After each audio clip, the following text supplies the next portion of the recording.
Okay, worked. That works. Well, today we're going to read a little bit of Wikipedia.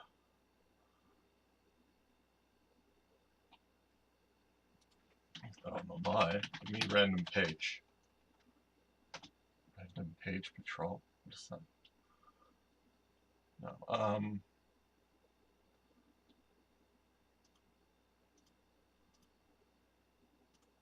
Wikipedia, where's your tools? Hmm.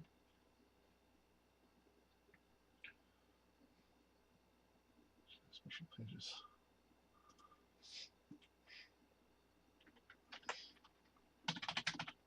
Random article. Faraday Company. Faraday is a Florham Park, New Jersey company that specializes in fire protection systems. Faraday is a subsidiary of Siemens. Its industry is manufacturing. It was founded in Morris County, New Jersey in 1875. Its headquarters are Florham Park, New Jersey, in the United States.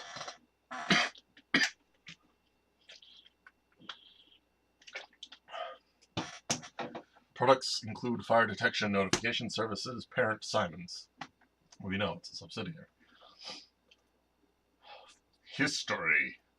Faraday was founded in 1875 in Brooklyn, New York in the 1900s.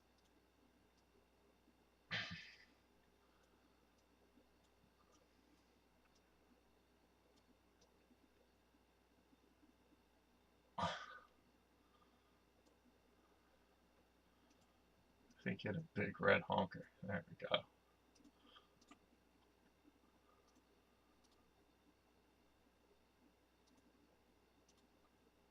I think that's vaguely enough detail to get across that it's that annoying fire alarm for the commercials. Faraday was founded in 1875 in Brooklyn, New York. In the early 1900s, the company was owned by Stanley and Patterson, an electrical supplies conglomerate. Around this time, Faraday began producing notification appliances such as bells, horns, buzzers, etc.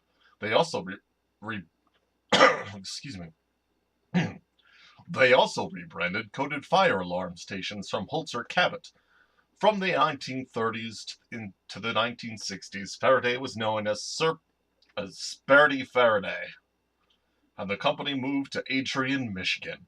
From the late 1960s up until present, many companies rebranded Faraday's popular line of notification appliances, including Simplex, Standard Electric Time Company, Pyrotonics, Gamewell, FCI, and more. In 1978, Faraday bought out Standard Electric Time and around the same time moved its location to Tecumseh, Michigan. In 1977, Faraday bought out SH Couch and continued to manufacture the iconic F1G Chevron pull station, originally designed by Couch in the 1950s. Siemens currently manufactures the Chevron pull station as an addressable version. Purchased by Siemens in Wheelock lawsuit. In 1995, Faraday was bought by Cerberus Pyrotronics. So why would you name your company Cerberus? And in 1998, Cerberus Pyrotronics was bought by Siemens. Faraday then moved to their current Florham Park location. Soon after the buyout, Wheelock responded with a lawsuit against Siemens for patent infringement, since they thought the Faraday signals they used are too similar design to their signals, which Siemens lost to. In 2007, as a result of the lawsuit, Faraday discontinued its entire line of notification appliances for 8 years in favor of Wheelock's line as part of the agreement. However, in 2015, 8 years after the lawsuit, Siemens did not restart production of their own notification appliances, sticking with the Wheelock devices. Faraday continued to make fire alarm panels for small to mid-sized applications, along with its own line of initiating devices until 2015 when Siemens discontinued the Faraday brand and absorbed the company. Way to get litigious over something that's supposed to save lives. Product line. In the 2000s, the company announced its FireSmart series of alarm detectors, which provide advanced detection of true fire and smoke conditions and eliminate false alarms. The MPC series of intelligent addressable alarm panels utilize the electronic signature of each device to to determine alarm, trouble, or maintenance alert status. These panels could only provide 6 amps of alarm signaling power on the notification appliance circuits. However, oh god, I'm dying. However,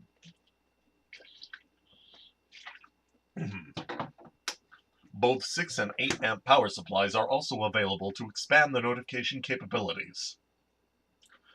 The company also offers a line of voice evacuation systems capable of real voice recording, redundant amplifiers, over 1,000 monitoring and control points for total control. Programming correlations can define fire alarm or other alert messages. Common uses for alert tones include general evacuation, severe weather messages, or other alerts.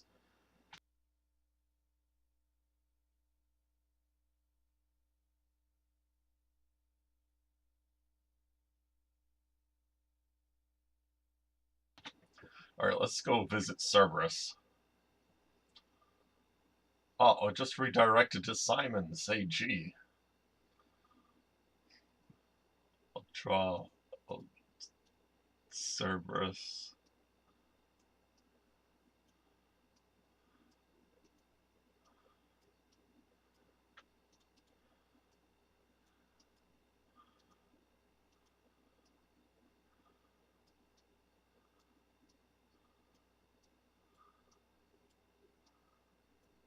There.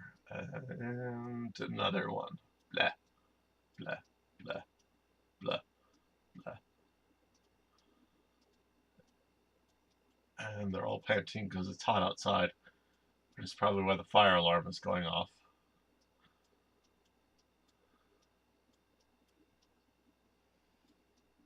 And he's lying down because, well, you can see my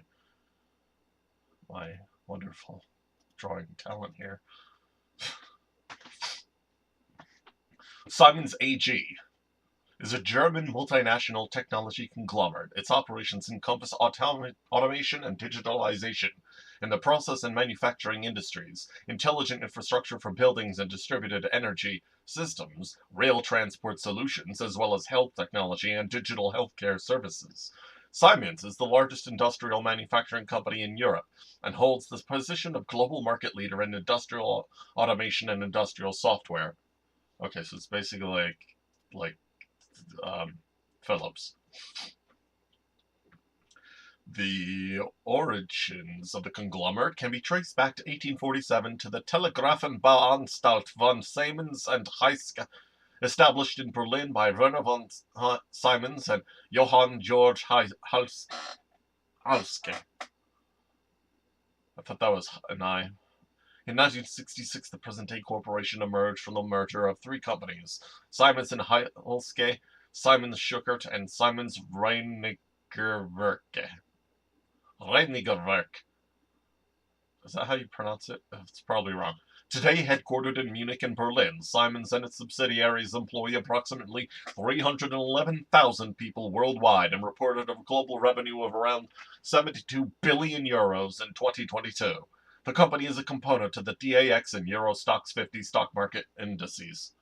As of 2023, the principal divisions of Siemens are digital industries, smart infrastructure, mobility, Healthineers, and financial services, with Siemens Healthineers and Siemens Mobility operating as independent entities. Ow.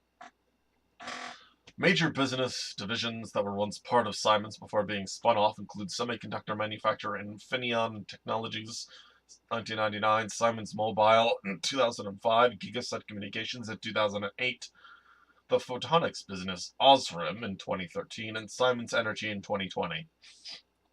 Oh god, this is long. I'm not going to read all of every page.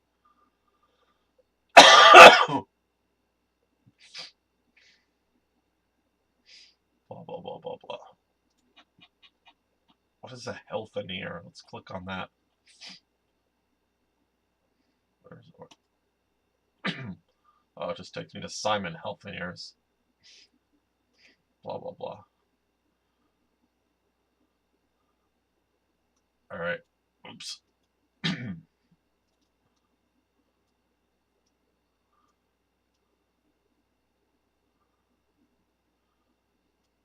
Let's draw a Phillips head screwdriver. And it's going to take apart the malfunctioning fire alarm.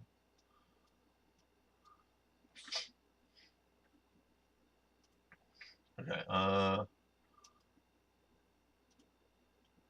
random article, damn it.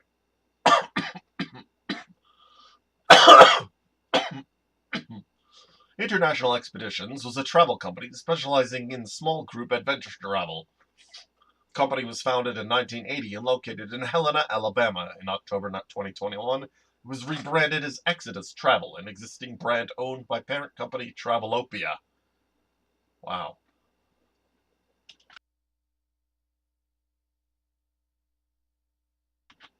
International... what happened? I I didn't ask to translate anything. That was weird. International expeditions provide small group adventure experiences in various exotic countries. These include land-based trips to places like Ecuador, Kenya, Tanzania, and Patagonia, as well as cruise excursions in notable wildlife and natural areas, such as the Peruvian Amazon and Galapagos Islands. While While it focuses primarily on land-based activities, i.e. charters a variety of riverboats and yachts for cruise programs in Patagonia, India, Cuba, the Amazon, and Galapagos.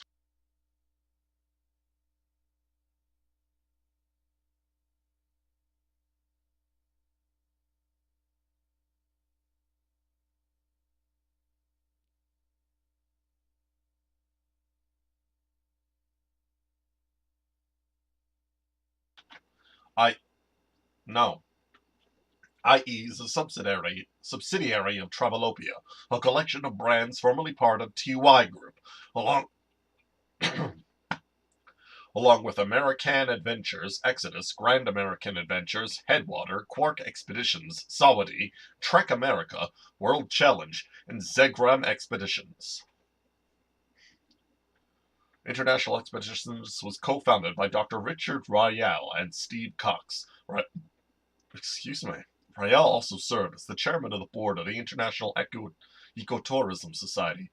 Van Perry was appointed the president of International Expeditions in November 2011. He is also the president of Zegram Expeditions, an adventure travel company located in Seattle, Washington. Controversy. In April 2016, a cabin on International Expeditions Estrella Amazonica, now known as Amazon Star, caught fire, killing 2 American passengers, Doctors Larry and Christy Hammer. According to investigators, the fire was caused by a power strip that was supplied by the boat and lacked surge protection and safety and flammability ratings. The Hammers' room lacked an in-room fire alarm. Surveillance video footage shows that it took the Estrella Amazonica's crew more than 22 minutes to extract Dr. Larry Hammer from the room after the fire was located, and another 6 minutes to extract Dr. Christy Hammer. In the days following the fire, International Expeditions claimed that the Chief of Fire Department, Loreto Region, a Chief of Fire Prevention and Investigation Unit, a Chief of Instruction and Investigation, the Commanding Deputy District Attorney, and Tourism Police Force and Port Authorities cleared the vessel safe to carry guests. These claims have not been verified.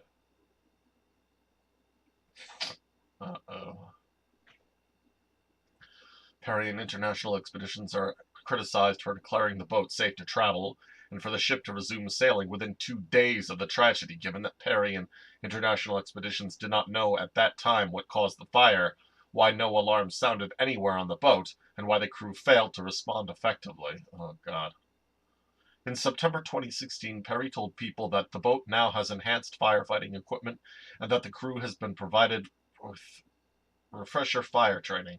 No safety officials or third parties have been able to publicly verify this statement. In April 2017, the Wall Street Journal's Joe Palazzolo shined new light on the Hammer tragedy, citing a newly released Peruvian Navy report on the fire. Palazzolo writes, "The riverboat's fire alarm did not operate at all, and its crew, lacking training and equipment, took more than 20 minutes to enter the Hammer's cabin," Peruvian authorities said in an October report on the fire, citing a litany of violations of the nation's maritime regulations. He also explains the Death on the High Seas Act, which may allow international expeditions to escape accountability for the Hammer's deaths. Oh dear. Because of the 1920 law, the cruise industry enjoys broad immunity from damages and wrongful death cases involving retirees and other passengers who have no financial dependents. International Expeditions, the Alabama based company that charters the cruise and helped design the riverboat, has told the daughters through its lawyers that it has no financial obligation to the family under the law. Yet what about basic general ethics? I mean, two people died, two doctors died. The Omaha World Herald and Cruise Law News also cover the Peruvian Navy report. In the words of Jim Walker, a maritime lawyer and publisher of Cruise Law News, the point to come away with after reading about this terrible ordeal is that the exactly the is that like sick thus or this is exactly the result that the cruise lines want after cruise passengers have been killed. Walker also calls the Death on the High Seas Act one of the cruelest and most unfair, if not completely callous, laws imaginable. In July 2017, Good Morning America covered the Hammers' deaths and their families' ongoing legal efforts. Damn. That's horrible. That's just horrible all around. What is it with companies since like 2016 have just been getting worse and worse? I mean, look at we had like three controversies this year, didn't we? We had uh Dungeons and Dragons. We had Unity thing. I didn't understand either of them. I can't think of the third one. Dang, I'm sorry. I said I was gonna draw a picture for everything. I don't know. Oh God. Oh God. I don't like. I don't like these images that are.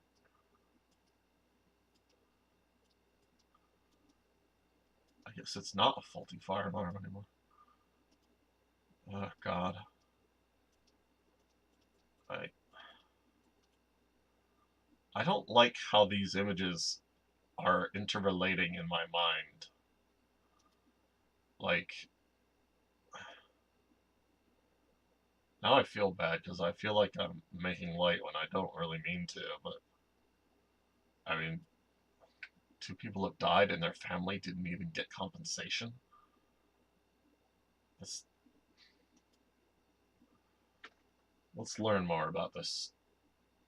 The Death on the High Seas Act, DOSA, 46 USC 30301, 30308, is a United States Admiralty law enacted by the United States Congress in 1920. The act, often referred to as DOSA, functions as a wrongful death statute providing a cause of action for surviving family members when an individual dies as a result of a wrongful act or disaster in international waters. These individuals may make a civil claim for damages against the person or vessel responsible for the wrongful or negligent act that caused the death.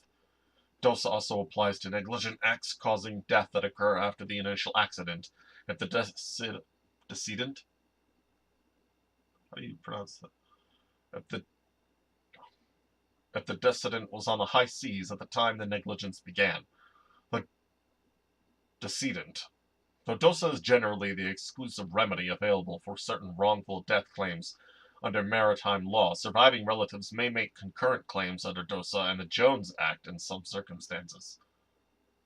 That's vague. While DOSA was originally intended to cover naval accidents and other incidents occurring on ships, the Act was amended in 2000 and to expand the amount of recovery available to victims' families after deaths resulting from certain commercial airline disasters. The statute was subsequently repealed and recodified with minor changes to the statutory language in 2006. Prior to DOSA's enactment, advocates for the bill were concerned that no remedies were available for an individual who died on the high seas, which are outside of the reach of state and federal jurisdiction. That's true. The bill received support from the judicial branch as well, with some individuals noting a need for a uniform law to apply to these types of maritime disputes. Several versions of DOSA were introduced to Congress on 3 occasions between 1900 and 1915, while the act failed to pass each time. After the Titanic sank in 1912, awareness of maritime deaths increased, and the act finally passed in 1920, but not in 1915. DOSA is viewed as an exercise of congressional implied powers to revise and supplement the maritime law within the limits of the Constitution. The Act originally only applied to deaths occurring on the high seas, beyond 3 nautical miles from the shore of the United States. In 2000, Congress amended the Act to also apply to deaths arising out of commercial airline disasters over the high seas, occurring more than 12 nautical miles outside of U.S. territorial waters. The Act does not apply to aviation incidents that occur within 12 nautical miles of the United States territorial waters, incidents that occur on the Great Lakes, or incidents that occur on any waters within the territorial limits of the United States. When the Act applies to a particular incident, it is the party's exclusive remedy for wrongful death claims, and it preempts any additional claims for wrongful death or pre-death pain and suffering under state law or general maritime law. The Act does not necessarily prevent the beneficiaries from making claims based on their own pain and suffering if they personally witnessed the incident that caused the death. Damages under DOSA are generally limited to fair compensation for the pecuniary loss sustained by the individuals for whose benefit the action is brought. In other words, damages under the Act are calculated based on the pecuniary benefits that the beneficiaries might reasonably be expected to have derived from the decedent had his life not been terminated, or the amount of money that the deceased individual would have contributed to the surviving family members' lives if they had not died. Damages should be calculated based on the deceased's age, earning potential, overall health, and the amount of contribution made to the surviving relatives' lives prior to death. Courts differ in their treatment of reimbursing funeral expenses as pecuniary losses under DOSA. Some courts allow recovery of funeral expenses while others do not. Relatives of decedents who were retired or unemployed at the time of their death are generally not able to recover anything under the statute, as recovery should be proportionate to the decedent's earning potential prior to death. Jeez.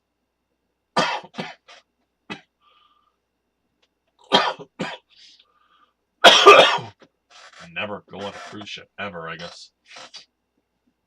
Non-economic damages, such as loss of consortium, usually granted to to a spouse for the loss of a romantic and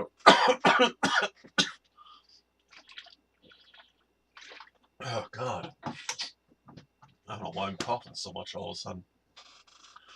Loss of romantic and or sexual relations with the deceased spouse were originally not recoverable under the Act. However, when Congress amended DOSA in 2000, it expanded the available remedies for certain deaths resulting from commercial airline disasters, and surviving relatives of these decedents may now recover additional damages for loss of care, comfort, and companionship. Lawsuits under DOSA may generally be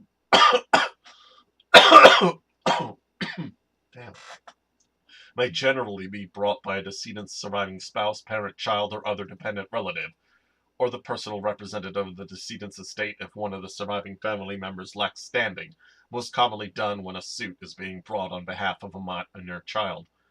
While DOSA preempts state laws and other generally applicable maritime laws, survivors may make concurrent claims under both DOSA and the Jones Act if both the decedent's employer and another third party were at fault for the death.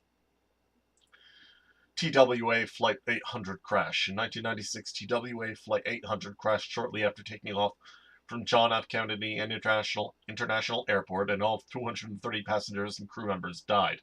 The crash generated extensive litigation, and the airline defendants argued that because the crash occurred where the 3 nautical miles from the United States shores.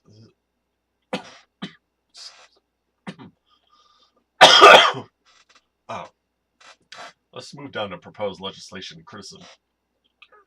Because the commercial aviation exception do not expand the allowed amounts of recovery for survivors of non-commercial aircraft accidents or incidents on cruise ships, families of those decedents and other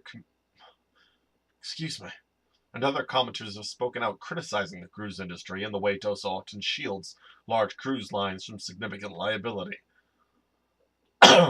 On April 16, 2016, an American couple, the Hammers, we wrote about them, died after a fire started in their cabin on the first night of a 10-day Amazonian cruise aboard the La Estrella Amazonica, operated by Cruise Line International Expeditions. After an investigation by the Peruvian Navy, the Hammers' daughters learned that their parents may have survived the fire if the ship's crew had been properly instructed on fire safety and inspection procedures. Since the fire alarm never went off, and the couple's cabin contained a faulty electrical power strip. Because the Hammers were retired at the time of the incident and no longer earning any wages, DOSA would prevent basically all recovery by their adult daughters.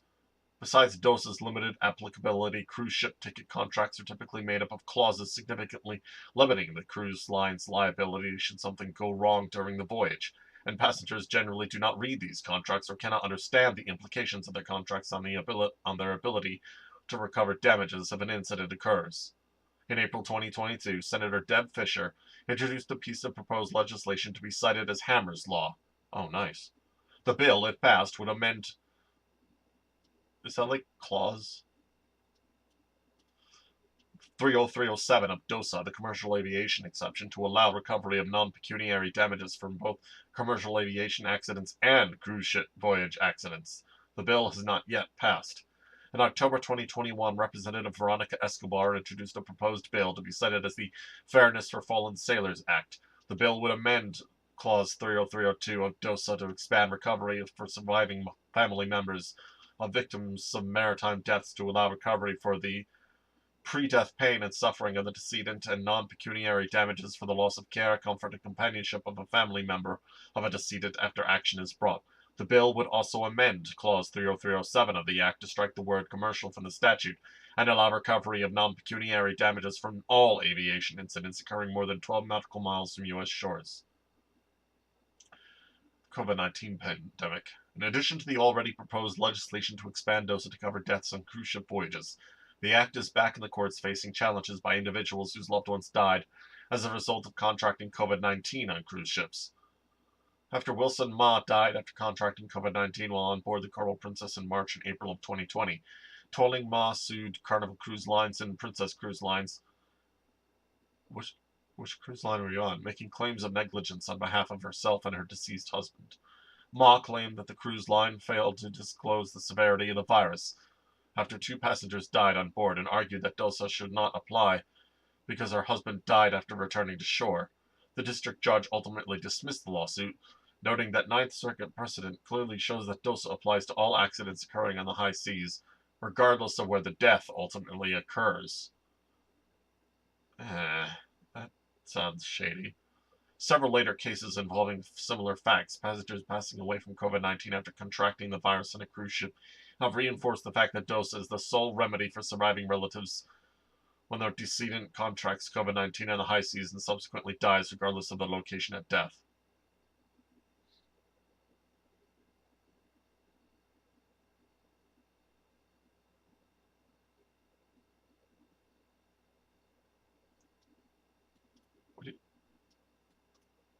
What do you mean the remedy for surviving relatives?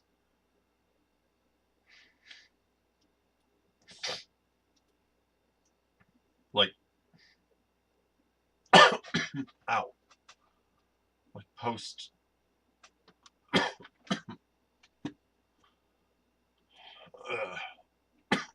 Damn it.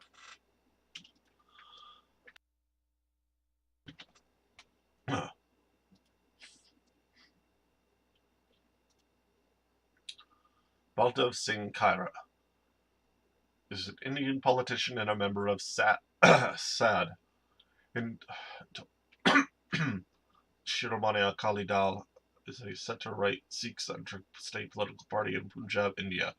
The party is the second oldest in India after Congress being founded in 1920. In 2017, he was elected as the member of the Punjab Legislative Assembly from Philar.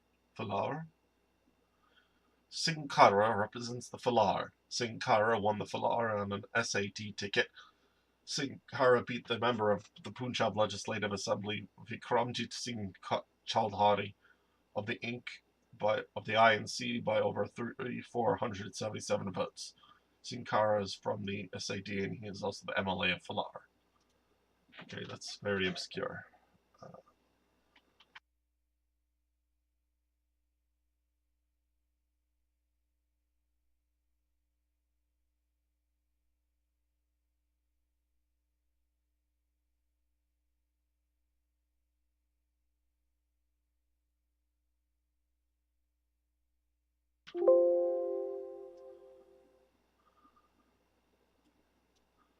Draw a cruise ship.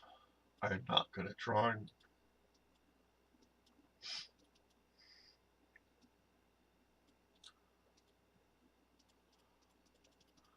These are windows. And for Baldav Sinkara, I guess we can draw like a piece of paper, like a document of legislation.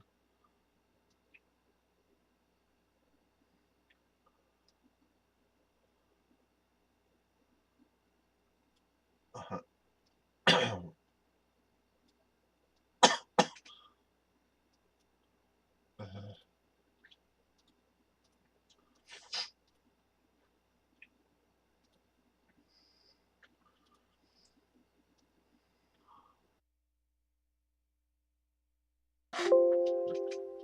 God, this is just getting worse.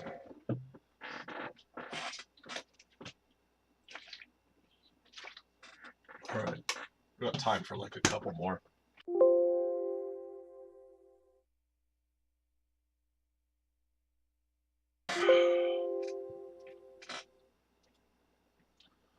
NK Lipik is a Croatian football club based in the town of Lipik. Biggest success is 1/16th phase of Croatian National Cup when they were defeated by Hajduk Split. Excuse me.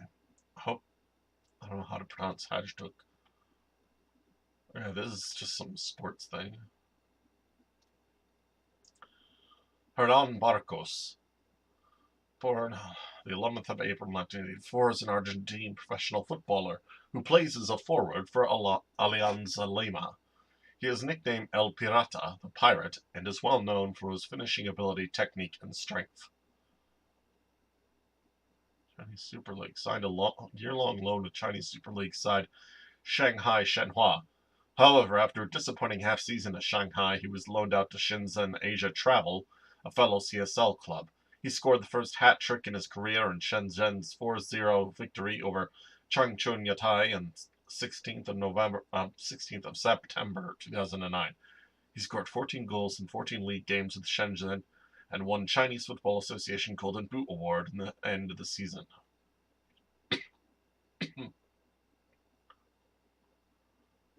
uh,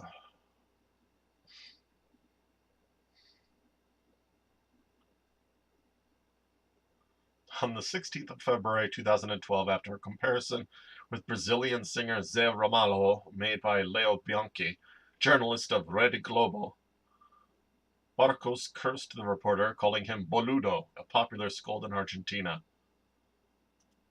What does it mean? Oh, well. Kathleen L. Martin, Rear Admiral Kathleen how do you pronounce that?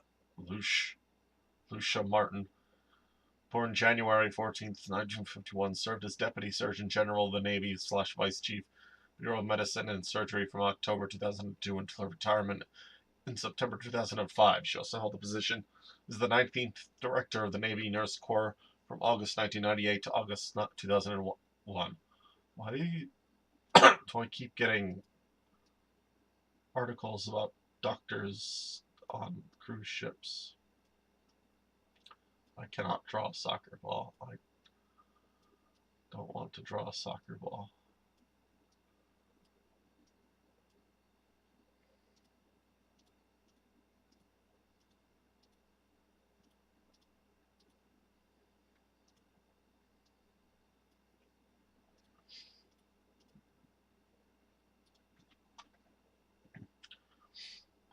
Rear Admiral Martin is a native of Arnold, Pennsylvania. She serves on the board of directors for Caliburn International, a military contracting conglomerate that also oversees operations of Homestead Temporary Shelter for Unaccompanied Children.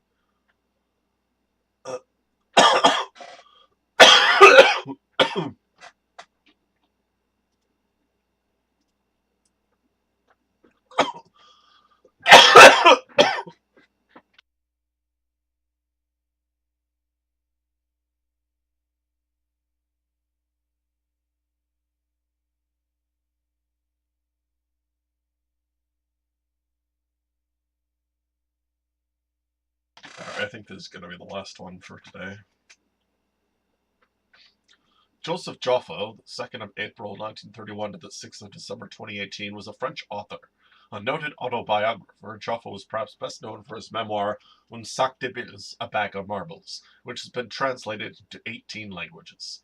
Joffo was born in Paris in the 18th arrondissement. He left school at 14 with a certificate d'études, a former school leaving certificate taken at the end of primary education, in his pocket, and joined his brothers in the family's barber shop.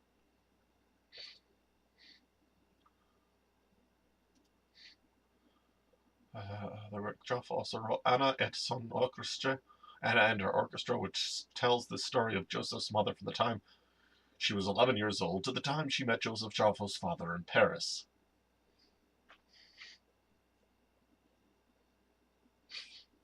His novel Babyfoot, published in 1977, follows on from Un sac de billes and describes his life in Paris following World War II and his discovery of American values. La Vieille Dame de Gerba, published in 1984, was written after Joffo met a woman called Liza at a synagogue in Gerba, an island off the coast of Tunisia. He was amazed to discover, after assuming she was a beggar and offering her money, that she knew the names of his mother and grandmother. Interesting. Joffo died on the 6th of December 2018 at a hospital in Saint Laurent de Var, Alpes-Maritimes, for a short illness at the age of 87. On the 10th of December 1975, Insectable premiered in France as a motion picture. The film was also released internationally under the title A Bag of Marbles. A second film of Insectable was released in 2017. During filming in Nice, the hanging of a Nazi flag in the Palais des Rois caused a frenzy between the local population and the crew. I can understand that would be...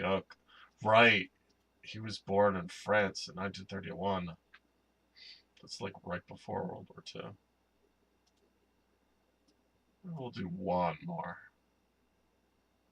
Kole Ilekeda, Everything Except That, is a 1936 Egyptian drama film directed by Edmund Twema, with story, screenplay, and dialogue by Mohammed Yunus Al-Qadi. The film stars Baba Edzadine, Mohammed Kamal El-Masri, Abdel Hamid Zaki, and Serena Ibrahim. It tells the story of Shaheen, a fruit merchant who aspires to a life of debauchery and becomes acquainted with the dancer Fakiha, who steals his heart and cons him out of his money. Eventually, Fakiha uses her cunning to establish a nightclub, using Shaheen's stolen fortune, forcing him forcing him to work in the establishment he unwittingly funded. The film was released in Egyptian theaters on December 7th, 1936.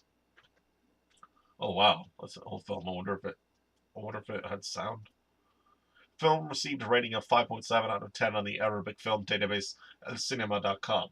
Shaheen, a fruit merchant, inspires her life debauchery and becomes acquainted with Fakiha, a dancer who steals his heart. As Fakiha cons him out of his money, Shaheen's financial situation worsens. Eventually, Fakiha uses her cunning and Shaheen's stolen fortune to establish a nightclub, forcing Shaheen to work in the very establishment he unwittingly funded. The film is considered a classic Egyptian drama from the 1930s.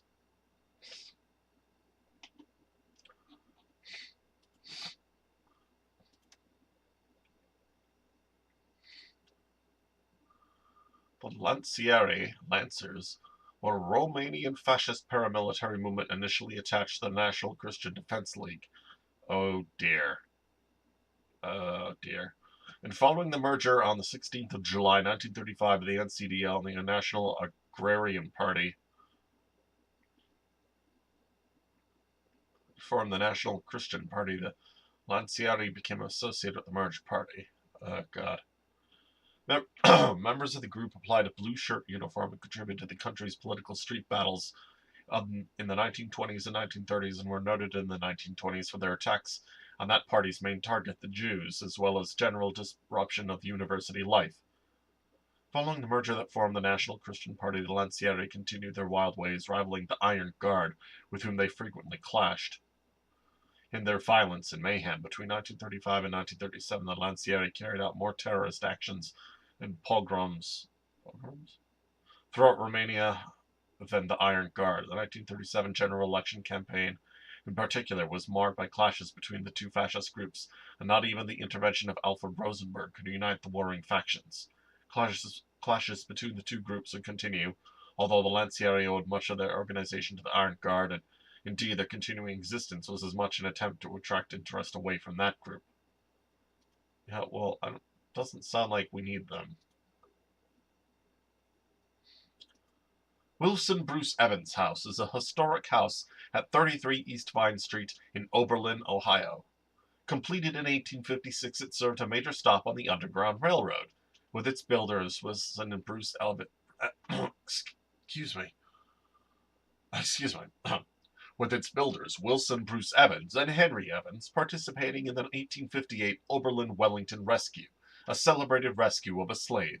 It was declared a National Historic Landmark in 1997.